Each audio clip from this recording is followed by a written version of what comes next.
hidden camera in the shower.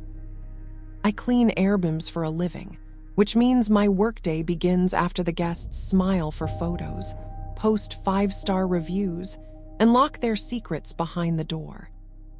By the time I arrive, the wine is gone, the laughter is over, and all that's left are stains, smells, and little clues the listing photos never wanted to show.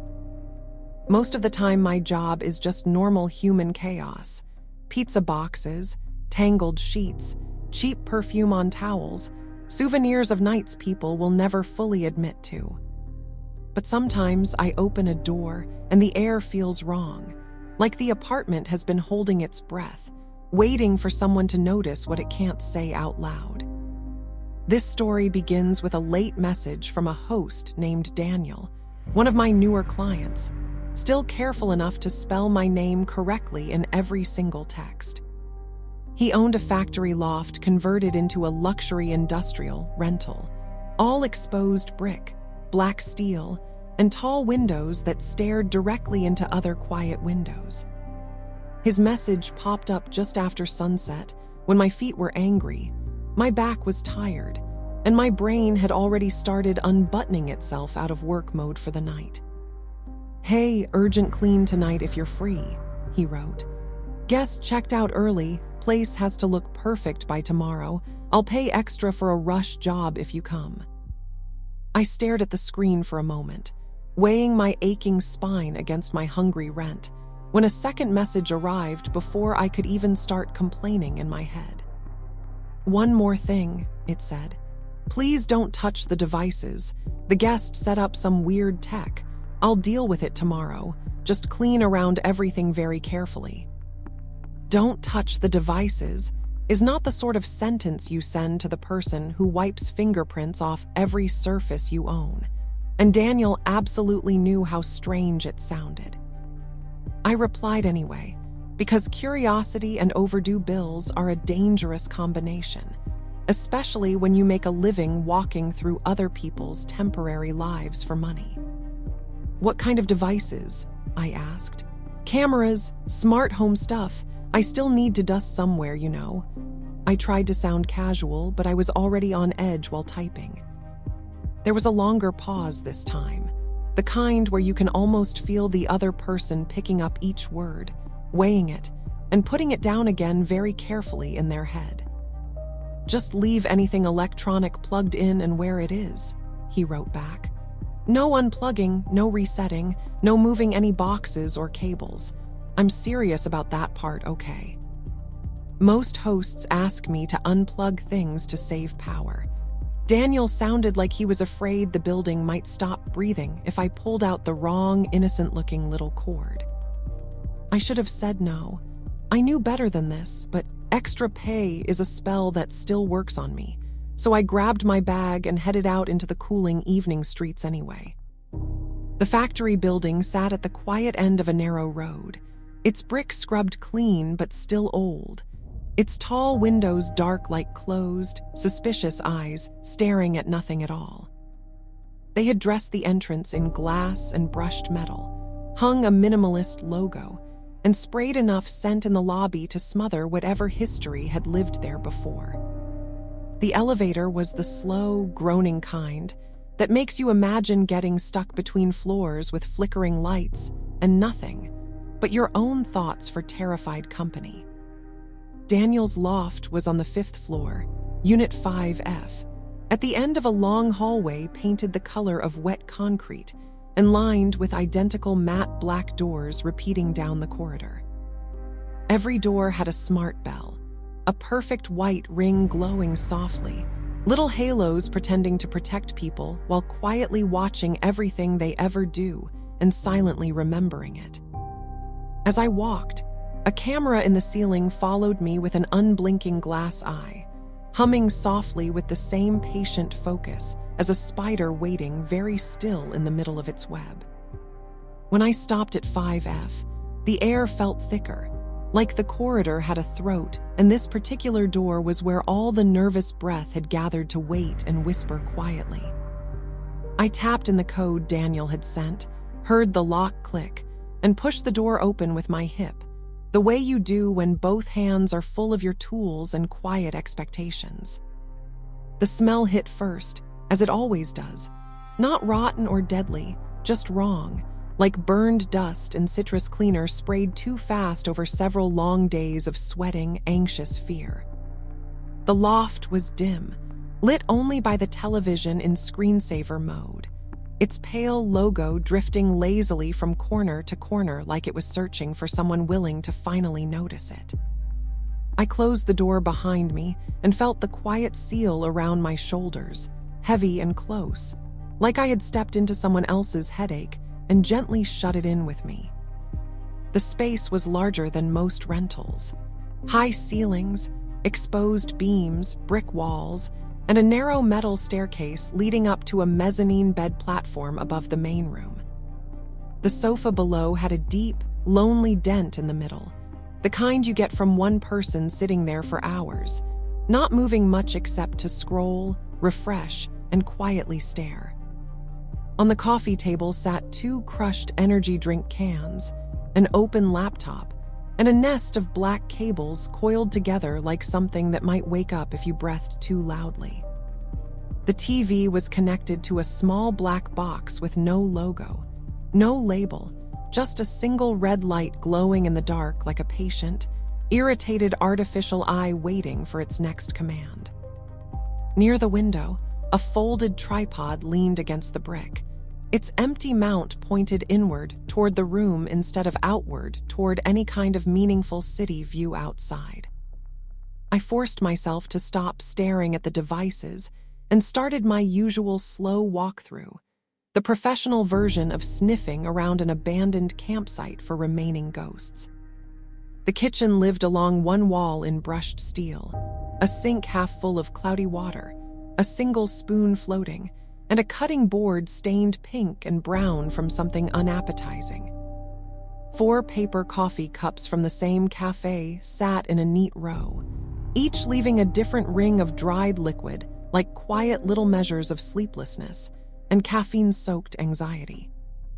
I opened the fridge and found 3 more energy drinks lined up like backup bullets, half a stale sandwich, and a sticky note slapped crookedly on the inside of the door.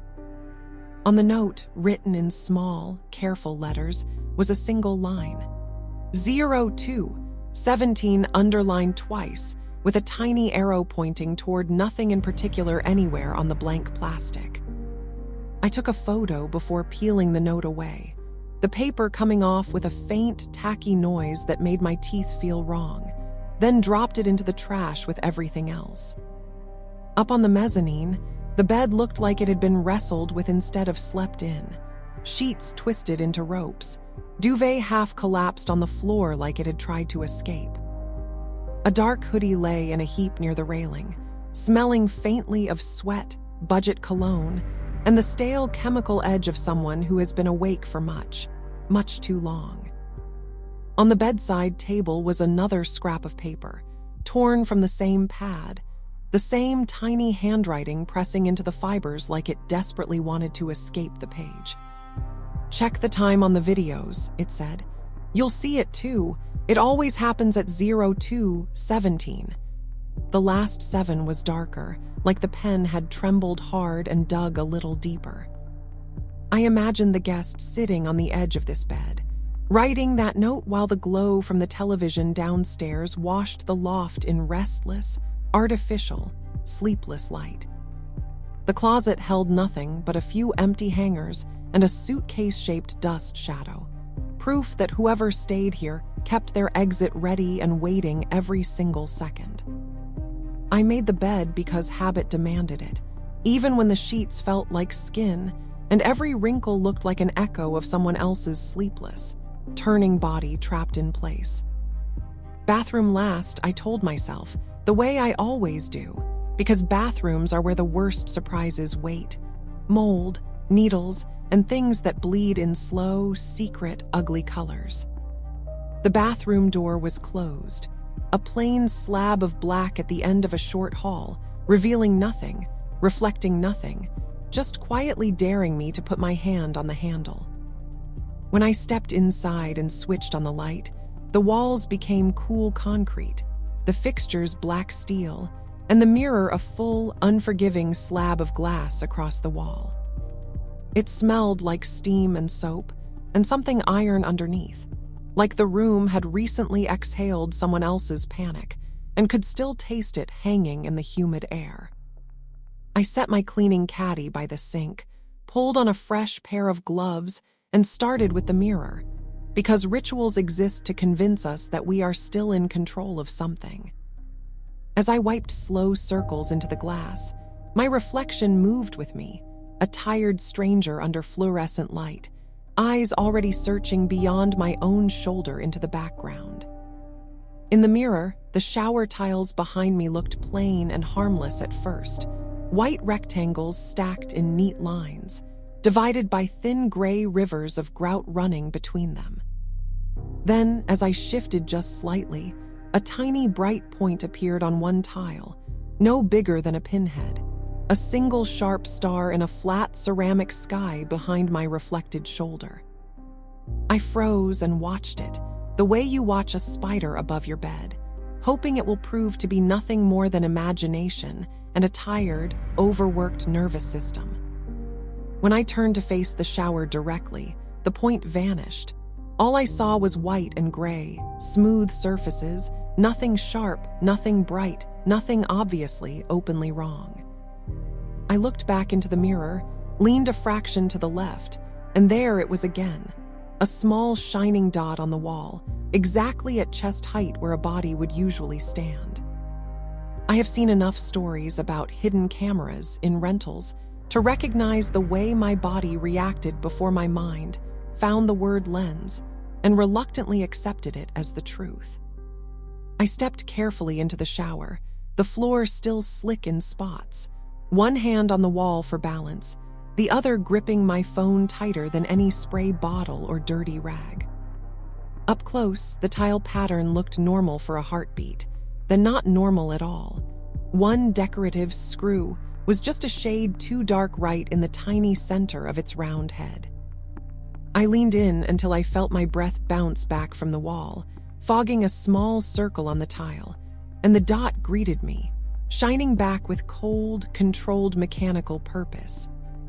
It was small and perfectly circular, set into the fake screw head like a pupil, and once I saw it, I could not imagine ever unseeing where it was aimed or what it had already seen. I stepped back out of the shower so fast I nearly slid, catching myself on the sink, every muscle braced as if the tiles might suddenly decide to start moving their mouths and talking. The fan hummed steadily in the ceiling, indifferent and loud, the rest of the apartment waiting beyond the door like a witness, pretending not to look at the unfolding scene. I switched off the bathroom light, letting the room sink into a soft, thick darkness that smelled like wet concrete and someone else's expensive, but fading borrowed shampoo. I thumbed my phone's flashlight on and swept the beam slowly over the tiles, letting the harsh white circle climb line by line across the back wall of the shower stall. For a moment there was nothing unusual, just matte ceramic and dull reflections, and then the light hit the tiny circle and bounced back in a sharp, precise, focused flash. Ceramic scatters light in soft, broken patterns. This reflection was tight and deliberate, the way only glass and tiny camera lenses answer when called by direct, unforgiving light. I started recording, pointing my camera first at the mirror, then at the wall, narrating calmly while my heart beat a fast, messy rhythm against the inside of my throat. Possible hidden camera embedded in shower tile, I said, voice low. Guest left notes about something happening at 02:17 every single night they were staying here. I filmed the flashlight test twice, once close, once from the doorway, so no one could claim later that this was just some trick of angles, shadows, and bad rental lighting. Only when the footage was saved and backed up did I leave the bathroom and call Daniel, thumb heavy on the call button like I was pressing a red, emergency alarm in my pocket. He answered on the second ring, sounding distracted and breezy, the way hosts do when they think the worst thing they'll hear is the word stain or broken or smell. "Hey, how bad is it?" he asked. "Did the guy wreck anything?" His tone dipped slightly, expecting a horror story about vomit, broken glass, or destroyed decorative pillows. "You have a camera in your shower," I said. "Hidden in the tile. It looks like it's been there a while. I filmed it.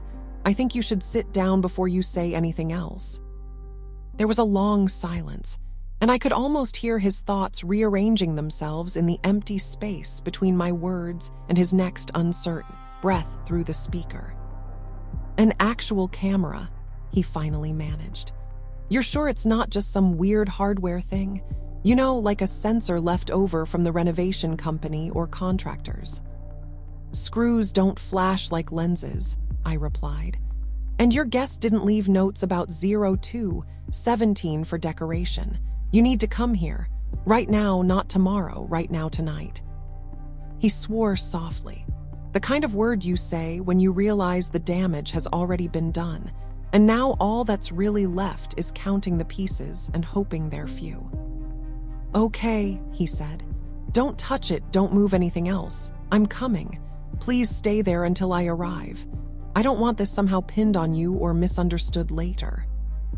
I stayed because curiosity is a leash and responsibility is a chain, and both had wrapped themselves around my ankles by the time he hung up and left me alone with the devices. The TV screensaver kept bouncing its cold logo across the screen, brushing the edges like a moth trapped against glass, too stupid or tired to find another way out. On the coffee table, the laptop glowed quietly, open to a folder titled Proof, the word sitting there in the window like an invitation, a dare, and a confession. I told myself I would not open anything, that this was not my business, that cleaners are supposed to remove evidence, not collect additional layers of it for their own nightmares. Then I remembered the notes upstairs and the lonely little 0217. And in that moment, knowing less suddenly felt more dangerous than knowing too much and pretending not to. I woke the laptop with a careful tap of my knuckle through latex, the trackpad accepting contact as easily as if guilt, fear, and hesitation were not factors at all for that machine. There was no password screen. The desktop appeared instantly, icons scattered everywhere, the proof folder already open and in focus like a staring, unblinking digital eye. Inside the folder were dozens of video files, all named with dates and times, most of them clustered stubbornly around the early hours when most people are supposed to be asleep. My eyes hunted for the numbers etched into my mind, and there they were, multiple clips ending in 217, each one exactly 2 long minutes in duration and recorded on different nights. I hovered for a moment, knowing that pressing play meant stepping deeper into someone's fear than I technically had any right or obligation to, but also knowing I would anyway.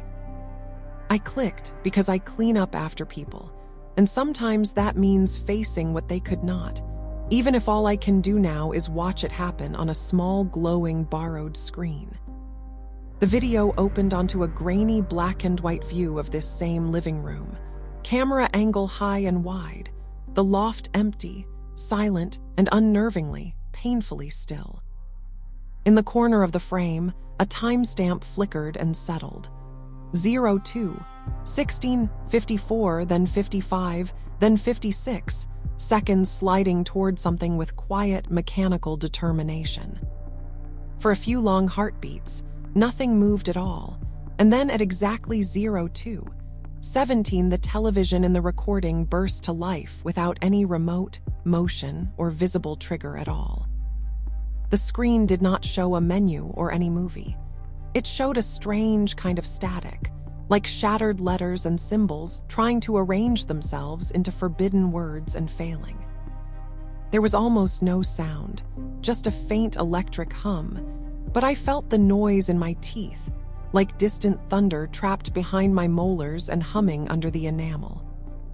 Then the whole image tore, vertical lines dragging pieces of the room out of place. A violent digital shiver that lasted exactly 5 stretched out, suffocating seconds.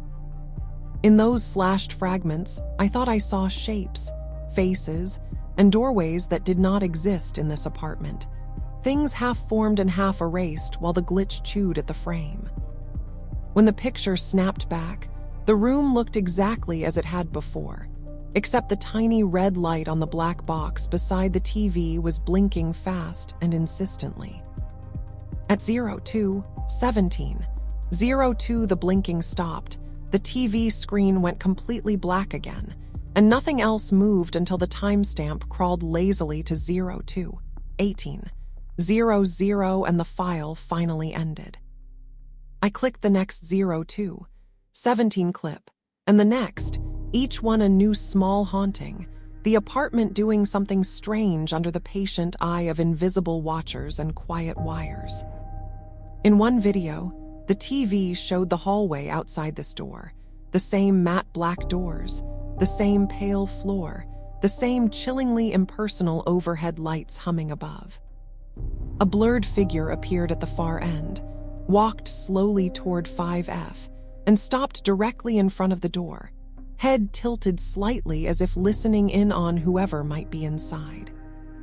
They never knocked, never moved again, just stood there frozen until the glitch hit, shredding them into strips of static and dragging them out of reality for 5 seconds straight. When the image recovered, the hallway was empty, but the red light on the black box blinked like a tiny heartbeat that had just finished its invisible nightly work on schedule. In another video, the TV showed a top-down view of the mezzanine bed, as if there were a camera hidden in the ceiling directly above the sleeping body in the rumpled sheets. At 02:17, the sleeper jerked sharply, like someone had grabbed their ankle in a dream, and the duvet folded into a new crease without any visible hand or natural movement at all. The more I watched, the less 02:17 felt like a time, and the more it felt like a doorway that opened briefly every night onto something that should probably stay closed forever. By the time Daniel finally knocked, my skin felt too tight and my gloves felt too thin, but I had seen enough to know the guest had not been exaggerating anything. Daniel's face was pale and shiny when he came in, eyes moving from device to device like he expected one of them to jump off the shelf, confess, and ask for a lawyer. I showed him the shower first, because some truths are sharper than others, and this one needed to cut straight through his denial before we talked about anything else at all. He repeated my flashlight test with shaking hands, and when the lens flashed back at him, his whole expression folded inward like a collapsing tent, suddenly losing all support. "Oh my God," he whispered. "People showered here. Couples, families, everyone. They trusted the place. I rented them a stage for somebody's sick little live stream game." He called the platform, then the police, his voice wobbling between forced professionalism and naked, clumsy shock that sounded like it barely belonged to him. When the officers arrived, they moved like men who had done this before, which was both reassuring and deeply horrifying to watch at the exact same time. They removed the camera, bagged it, took statements, asked about renovations, contractors, previous owners, anyone who might have drilled and wired anything behind that tile. The older one finally said what I already knew was the truth. "This isn't the first time we've seen cameras where they shouldn't be," he told us. "It won't be the last." They left with the device, but not with the feeling. That stayed in the bathroom, in the walls, in the grout, humming softly like an unanswered question wrapped in concrete. I finished cleaning the loft because that is what I am paid to do, even when the room feels like a crime scene with all the blood and obvious evidence carefully washed away. When I left, the place looked perfect again, ready for fresh photos, fresh guests, and more nights of pretending nothing strange had ever happened there at all. Back in my own apartment, My bathroom suddenly felt smaller, the tiles closer, the mirror less like glass and more like an open, unblinking, silver eye staring at me. I turned off the light, turned on my phone flashlight, and checked every corner, every screw, every tiny imperfection in the ceiling, the walls, and around the shower head. There was nothing, only cheap ceramic, chipped paint, and dust, but the emptiness did nothing to smooth the raised hairs along the back of my neck while I stood there. I sat at my small table, opened my notebook, and wrote everything down so the story would exist somewhere outside the messy, unreliable theater of my own memory. Factory loft, Daniel, 5F hidden camera behind tile, guest notes. Proof folder, 0217 glitches, hallway visitor, mezzanine bed, officers, evidence bag, red light. I underlined the time until the paper almost tore and told myself that was the end. I had done my part, seen the truth, and handed it to people with badges and plastic bags. But 3 nights later, I woke in the dark with the powerful feeling that something had just lightly tapped against the inside of my skull to get my full attention. My room was quiet. Outside, the city muttered its distant traffic dreams, and my old digital clock glowed soft red numbers into the dark from the little nightstand. 0216, it said, and those 4 digits lined up like an accusation my own choices had decided to throw back in my half-awake, half-afraid face. I lay still and listened, not for intruders, but for the argument inside my chest between rational and paranoid, between tired and very, very awake. My apartment is just 1 room and a bathroom. There are no hallways, no mezzanines, no fancy hidden angles for lenses and strange machines to crouch inside. And yet the air felt occupied, as if a conversation had ended seconds before I opened my eyes, and everyone involved had ducked behind my furniture to hide. I rolled onto my back and stared at the ceiling. At the cheap smoke detector I had never really noticed beyond the occasional battery warning beep. It looked newer than everything else, its plastic less yellowed, its surface too clean, as if someone had swapped it recently when I wasn't paying enough attention. I watched the red digits on the clock change, 0216 blurring for a moment as all segments lit up together, then snapping into their new shape. 0217 glowing steadily. Nothing happened. No television flicked on. No lights flickered. No glitch tore reality into ribbons, but my skin crawled like someone had just taken a picture of me in bed. I climbed out of bed, still half inside the dream and half inside that loft, and stood directly beneath the smoke detector with my phone held up like a flimsy plastic shield. I turned on the flashlight and examined every curve, every vent, every seam in the plastic, searching for the tiny, betraying blink of hidden glass watching from the center. There was nothing, just dust and cheap manufacture, but the absence of proof did not loosen the knot my nerves had tied tightly around my breathing. As I lowered my phone, it buzzed in my hand with a new message, the sudden vibration sharp enough to pull a curse straight out of my chest in the dark room. The number was unfamiliar, just a row of digits and a single line of text that felt like someone leaning in close enough to fog the screen with their anxious breath. "Do you see it too at 0217?" the message read. "Or are you still cleaning like nothing's wrong and pretending you don't notice what they do?" My fingers moved before common sense caught up, typing the only question that mattered, faster than my brain could tell me to turn the phone off and go back to sleep. "Who is this?" I wrote. "How did you get my number?" I added, then watched the read receipt sit there like a held, shallow breath on the glowing screen. The reply took just long enough to hurt, dots appearing and vanishing, sentences started and erased, a silent digital struggle I could feel through the thin glass.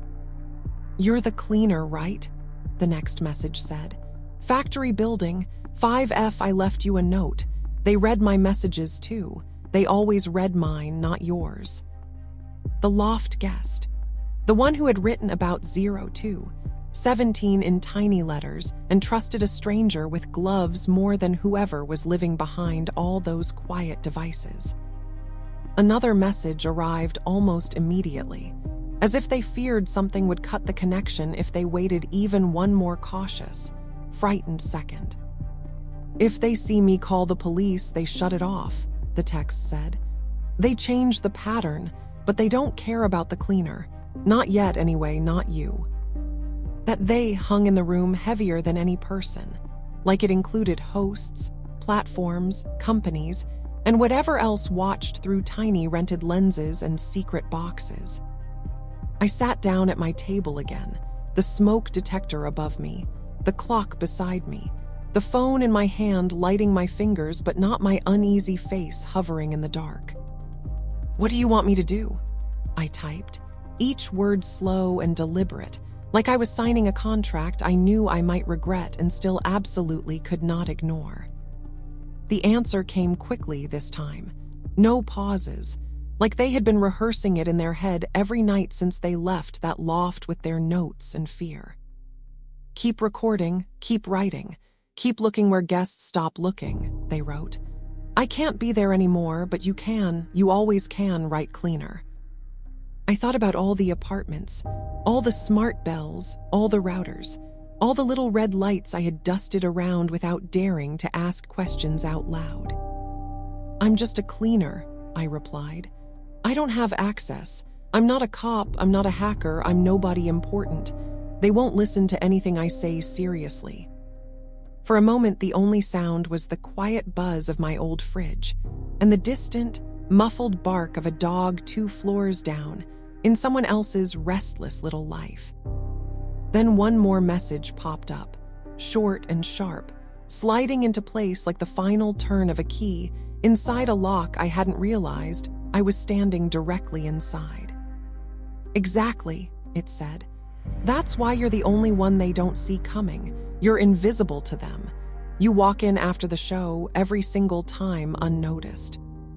I stared at the words until they blurred, then opened my notebook again and added a new line under the old nights, under the old addresses and scribbled names.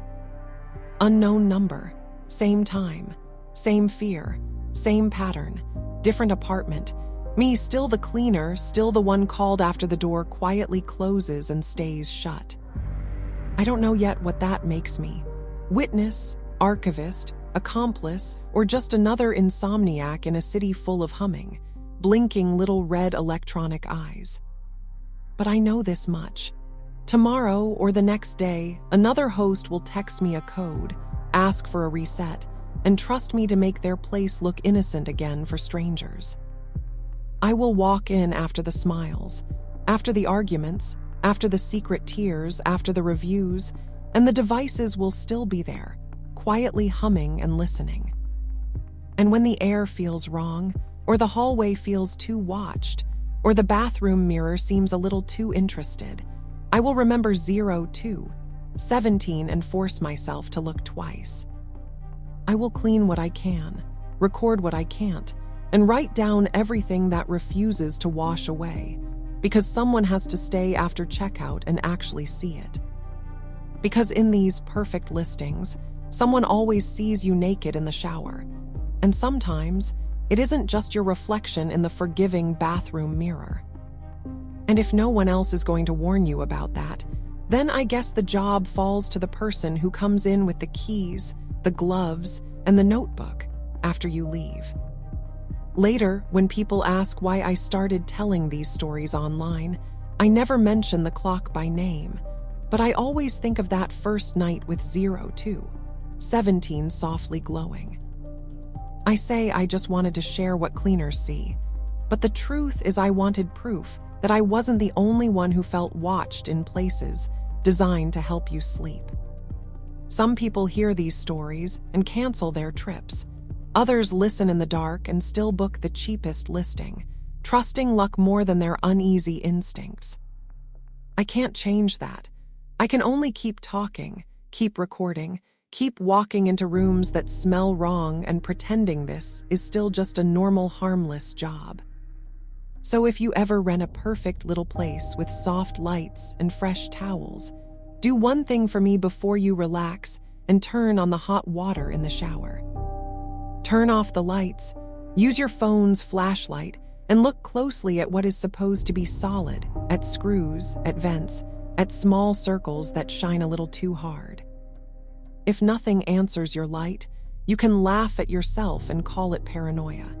If something flashes back, you will remember this story and immediately understand why. And if you do find a tiny eye staring from the wall, I hope you report it. I hope you leave. And I hope you remember there was a cleaner who warned you first.